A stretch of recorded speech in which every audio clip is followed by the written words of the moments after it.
Hello तो यार welcome है आप सबका एक बार फिर सी लैंग्वेज कंप्लीट ट्यूटोरियल के लेक्चर 15 में। तो आज हम मेमोरी साइज़ के बारे में पढ़ने वाले हैं। तो जब हम वेरिएबल्स के बारे में पढ़ रहे थे तो हमने देखा था कि हमारे पास डिफरेंट वेरिएबल्स जो होते हैं वो डिफरेंट हमारे पास साइज़ जो है वो ऑक्यूपाई करते हैं हमारी मेमोरी में।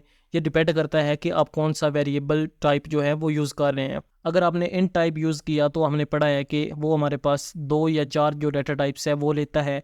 इसी तरह अगर हम फ्लोट टाइप यूज़ कर रहे हैं तो ये हमारे पास मेमोरी में 4 बाइट ले रहा होता है।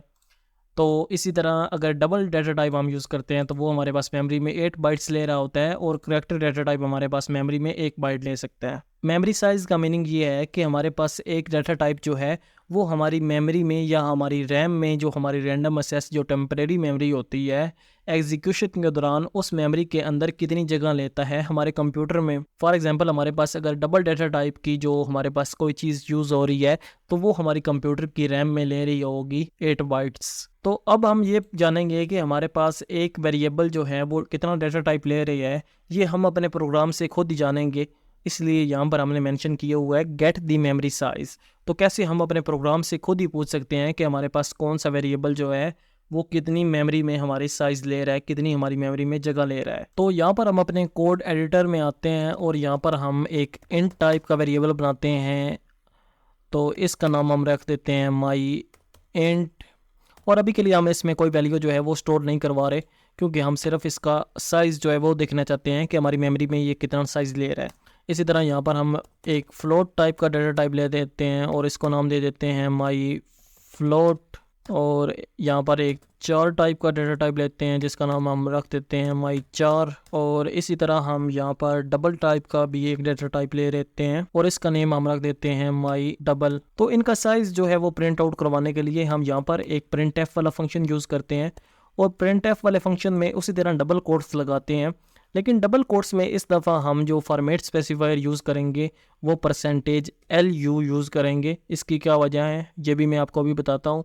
तो इसी तरह यहाँ पर हम कॉमा लगाते हैं, लेकिन कॉमे से पहले हम यहाँ पर \n भी लगा देते हैं ताकि इसके बाद दूसरी टाइप्स के लिए जब हम प्रिंट एफ फंक्शन यूज़ करें तो वो नई लाइन पर हमारे पास प्रिंट हो। तो कॉमा लगाने के बाद हम लिखेंगे यहाँ पर साइज़ ऑफ, और साइज़ ऑफ के बाद हम एक छोटी ब्रैकेट जो है लगाएंगे और इसके अंदर हम अपने वेरिएबल का नाम लिखेंगे जिस वेरिएबल का हम साइज़ जो है वो लेना चाहते हैं। तो अभी हम माई इंटीजर का यहाँ पहले प्रिंट एफ वाले फंक्शन में डाटा टाइप लेते हैं। तो यहाँ पर साइज़ ऑफ क्या है, ये एक फंक्शन है बिल्कुल इसी तरह यहाँ पर जैसे ये हमारे पास प्रिंट एफ फंक्शन है। प्रिंट एफ फंक्शन हमारे पास यूज़ होता है चीज़ों को प्रिंट आउट करवाने के लिए। इसी तरह साइज़ ऑफ भी हमारे पास एक फंक्शन होता है जो यूज़ होता है कि हमारे पास कोई चीज़ या कोई वेरिएबल या कोई डाटा टाइप हमारे पास हमारी मेमोरी में कितनी जगह ले रही है।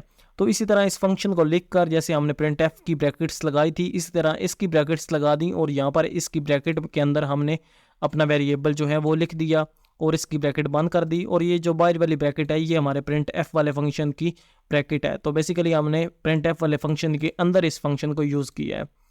तो इसे अब हम सेव करके जब रन करते हैं तो अभी हमने इंटीजर डाटा टाइप के लिए इसे यूज़ किया था तो हमारे पास 4 बाइट्स जो हैं वो आ रही हैं। तो हमने यहाँ पर डाटा टाइप्स में देखा कि हमारे पास इंटीजर जो है वो 2 या 4 बाइट्स जो है वो ले सकता है। इसी तरह हम दूसरे डाटा टाइप्स को भी, दूसरे जो वेरिएबल्स हैं उनके लिए भी साइज़ ऑफ फंक्शन को यूज़ करके वो कितनी जगह ले रहे हैं ये देख सकते हैं। तो मैं इसी लाइन को नीचे 4 बार कॉपी कर देता हूँ। तो यहाँ पर हम इस बार ले रहे होंगे माई फ्लोट वाले वेरिएबल की वैल्यू यहाँ पर चेक कर रहे होंगे और यहाँ पर हम अपने माई चार वाले वेरिएबल की वैल्यू चेक कर रहे होंगे और यहाँ पर हम अपने माई डबल वाले की वैल्यू चेक कर रहे होंगे। तो सेव करके जब प्रोग्राम को रन किया पहले हमारे पास हमने इंटीजर की जब वैल्यू चेक की तो वो हमारे पास 4 ही आ रही थी और उसके बाद जब हमने अपने फ्लोट की वैल्यू चेक की तो वो भी हमारे पास 4 ही आ रही थी, क्योंकि हमने यहाँ पीछे डाटा टाइप्स में पढ़ा है कि जो फ्लोट टाइप है वो भी हमारे पास 4 बाइट्स लेती है। उसके बाद जब हमने अपने करैक्टर की डाटा टाइप जो है उसका साइज़ चेक किया तो वो हमारे पास 1 आ रही है। और इसी तरह जब हमने डबल की वैल्यू चेक की कि हमारी मेमोरी में ये कितना साइज़ लेती है तो हमारे पास इसका साइज़ जो आ रहा है वो 8 बाइट्स आ रहा है। तो बेसिकली ये जितने बाइट्स लेती है मेमोरी में वो हमारे पास यहाँ पर साइज़ ऑफ फंक्शन ने हमारे पास प्रिंट आउट करके दिखा दिया है। तो इस तरह हम साइज़ ऑफ फंक्शन को प्रिंट एफ फंक्शन में यूज़ करके चेक कर सकते हैं कि कोई वेरिएबल हमारे पास हमारी मेमोरी में कितनी स्पेस ले रहा है। अब आपने यहाँ पर एक बार नोट की होगी कि हमने अपने printf फंक्शन में इस बार जो फॉर्मेट स्पेसिफायर यूज़ किया है वो LU यूज़ किया है। उसकी वजह ये है कि जब हमारे पास जो साइज़ होता है तो हमारे कंपाइलर को लगता है कि जो साइज़ होता है वो काफ़ी जो बड़े बाइट्स होते हैं वो भी हो सकता है, क्योंकि अभी तो हम सिर्फ ये बेसिक डाटा टाइप्स पढ़ रहे हैं, तो इनका साइज़ तो अभी छोटे छोटे जो हमारे पास डिजिट हैं उनमें आ रहा है। लेकिन हो सकता है हम बाद में कोई ऐसी डाटा टाइप जो है वो खुद बनाएं जो बहुत ज़्यादा हमारे पास मेमोरी में साइज़ ले रही हो, तो इसलिए कंपाइलर जो है वो हमारे पास यहाँ पर LU फॉर्मेट स्पेसिफायर यूज़ करता है, जो कि होता है लॉन्ग अनसाइंड इंटीजर। तो ये हमारे पास जो इंटीजर वैल्यूज़ होती हैं जो बहुत ज़्यादा लंबी होती हैं, उसके लिए हम लिखते हैं long unsigned integer data types, और इसके लिए हमारे पास जो फॉर्मेट स्पेसिफायर है वो भी यूज़ होता है।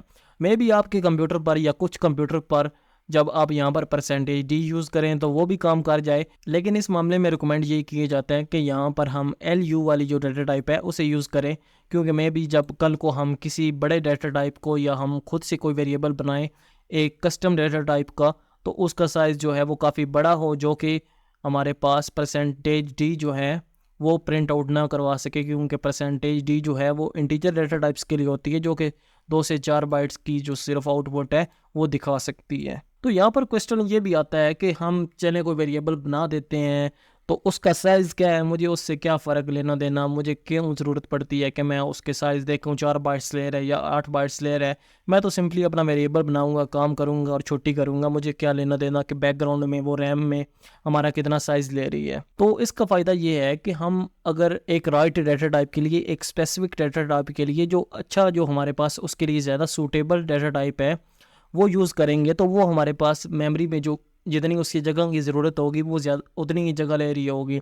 मान लीजिए अब हमने कोई करैक्टर जो है वो स्टोर करवाना है, तो उसे सिर्फ एक डिजिट की जो है या एक बाइट की हमारे पास ज़रूरत होगी हमारी मेमोरी में, तो उसके लिए हमें कोई बड़ा डाटा टाइप जो है वो यूज़ करने की ज़रूरत नहीं, ताकि वो मेमोरी में हमारे पास ज़्यादा साइज़ ना ले। और जब मेमोरी जो है उसमें हमारे पास जगह बचेगी, हमारे पास ज़्यादा जगह जो है वो खाली होगी, हमारे जो वेरिएबल्स हैं या हमारा प्रोग्राम जो है वो कम मेमोरी खा रहा होगा, तो हमारे प्रोग्राम की परफॉर्मेंस जो है वो तेज़ होगी, हमारा प्रोग्राम जो है वो ज़्यादा एफिशिएंटली और ज़्यादा परफॉर्मेंस से रन करेगा। तो हमारे पास जो यहाँ पर साइज ऑफ वाला ऑपरेटर है, इसके बारे में हम कुछ और भी चीज़ें पढ़ेंगे आने वाले लेक्चर्स में। अभी के लिए हमने सिर्फ इसे यहाँ पर यूज़ किया है अपने वेरिएबल्स का या अपने डाटा टाइप्स का साइज जो है वो प्रिंट आउट करवाने के लिए। आई होप सो आपको ये वीडियो पसंद आई होगी। अगर आपको वीडियो पसंद आई है तो प्लीज़ वीडियो को लाइक, और अभी तक आपने हमारे चैनल को सब्सक्राइब नहीं किया तो प्लीज़ चैनल को सब्सक्राइब कर लें। हर लेक्चर के नोट्स का आपको लिंक जो है वो नीचे डिस्क्रिप्शन में मिल रहा होगा, आप वहाँ से फ्री में नोट्स को डाउनलोड कर सकते हैं। तो इस वीडियो के लिए इतना ही, मैं आपसे मिलता हूँ लेक्चर 16 में।